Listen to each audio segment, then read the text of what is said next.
अब ये चीज तो आपको भी पता होगी कि जब भी किन्हीं दो या दो से ज्यादा देशों के बीच कोई भी टेरिटोरियल डिस्प्यूट होता है, यानी किसी टेरिटरी को लेकर डिस्प्यूट या फिर विवाद होता है और उस पर दोनों ही देश अपना अधिकार बताते हो, तो वहां पर कोई भी इंटरनेशनल कम्युनिटी यानी उन देशों को छोड़कर कोई भी थर्ड कंट्री कभी भी उस रीजन में कोई भी इन्वेस्टमेंट, इकोनॉमिकल या कल्चरल एक्टिविटीज नहीं करती है। इसके पीछे का कारण है कि सामने वाला देश नाराज ना हो जाए और किसी एक देश का क्लेम स्ट्रांग या फिर कमजोर ना पड़ जाए। इसलिए दुनिया भर के देशों की सरकारें डिस्प्यूटेड टेरिटरीज को लेकर अपनी स्टेटमेंट्स तक न्यूट्रल रखती हैं और अपने देश के ऑफिशियल मैप्स में उस डिस्प्यूटेड रीजन को एक अलग से रंग से मार्क करती हैं। खास तौर से चाइना की बात करें तो चाइना भारत के अरुणाचल प्रदेश और कुछ नॉर्थ ईस्ट के रीजन पर अपना हमेशा से अधिकार बताते आया है। हालांकि है तो ये सभी रीजन भारत के ही, लेकिन अमेरिका और रशिया जैसे देश चाइना के नाराज हो जाने के डर से इस रीजन में यहाँ पर कभी भी बड़े स्तर पर इन्वॉल्व नहीं होते हैं।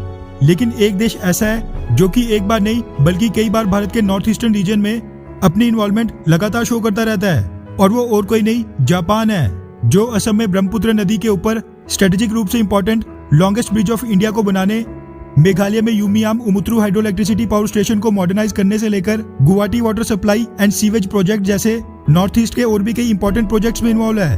और ये सब जापान चाइना की लगातार धमकियों के बावजूद करता है, क्योंकि चाइना कई बार अपने ऑफिशियल स्पोक्स पर्सन के थ्रू ये कन्वे कर चुका है कि जापान अरुणाचल प्रदेश और भारत के नॉर्थ ईस्ट इंडिया में जरूरत से ज्यादा इन्वेस्टमेंट और इन्वॉल्व हो रहा है। लेकिन ये देखा गया है कि जैसे जैसे समय बीत रहा है वैसे वैसे भारत के नॉर्थ ईस्ट में जापान अपनी प्रेजेंस लगातार बढ़ा रहा है।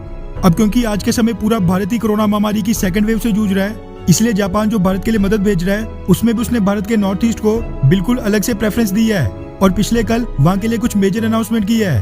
दरअसल outlook India, Shillong times, Deccan Herald और कई मीडिया हाउसेस के हवाले से मीडिया रिपोर्ट सामने निकल कर आ रही है कि Japan united nation development programme India की मदद से मेघालय, नागालैंड, त्रिपुरा समेत पूरे के पूरे नॉर्थ ईस्टर्न रीजन में कुल 8 ऑक्सीजन जनरेशन प्लांट्स इंस्टॉल करने जा रहा है। रिपोर्ट्स के मुताबिक ये ऑक्सीजन प्लांट्स कहां पर कौन सी लोकेशंस में इंस्टॉल होंगे वो सब आइडेंटिफाई और फाइनलाइज कर लिया गया है। ये सभी oxygen generation plants north east के अलग अलग हॉस्पिटल्स में एक समय पर एक साथ 1300 बेड्स की ऑक्सीजन नीड्स पूरी करेंगे और वहीं बाकी बची ऑक्सीजन को आसपास की हेल्थ फैसिलिटीज में डिस्ट्रीब्यूट कर दिया जाएगा।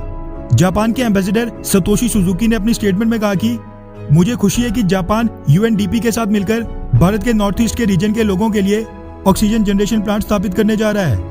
उन्होंने आगे कहा कि जापान इंडिया रिलेशंस में नॉर्थ ईस्ट के लोगों की एक स्पेशल प्लेस यानी एक स्पेशल जगह है। मैं आशा करता हूं कि ये ऑक्सीजन जनरेशन प्लांट्स भारत के नॉर्थ ईस्टर्न रीजन के लोगों की मदद कर पाएंगे। इस क्रिटिकल टाइम और कोविड-19 से लड़ाई में Japan stands with India, our friend and partner, यानी जापान अपने फ्रेंड और पार्टनर भारत के साथ खड़ा है। ये सारी जानकारी भारत में जापान की एम्बेसी ने पिछले कल एक प्रेस रिलीज के जरिए दी और इस महामारी से लड़ाई में भारत की पूरी मदद करने की प्रतिबद्धता जताई।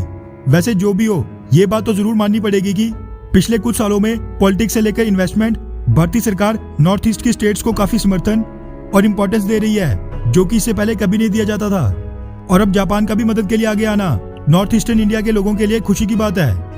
वैसे कई लोगों का यह भी मानना है कि सिक्योरिटी रीजन से बाहरी देशों को नॉर्थ ईस्ट में नहीं घुसने देना चाहिए। इस पर आपकी क्या राय है? क्या बाहरी देशों को नॉर्थ ईस्ट में इन्वेस्टमेंट या इकोनॉमिकल एक्टिविटीज में शामिल होने देना चाहिए, हाँ या फिर नहीं? नीचे कमेंट करके अपनी राय जरूर बताएं। अच्छा सुनो, चैनल को सब्सक्राइब करो, उसके बाद घंटी बजा देना ताकि अगली वीडियो आपसे मिस ना हो पाए। Thank you.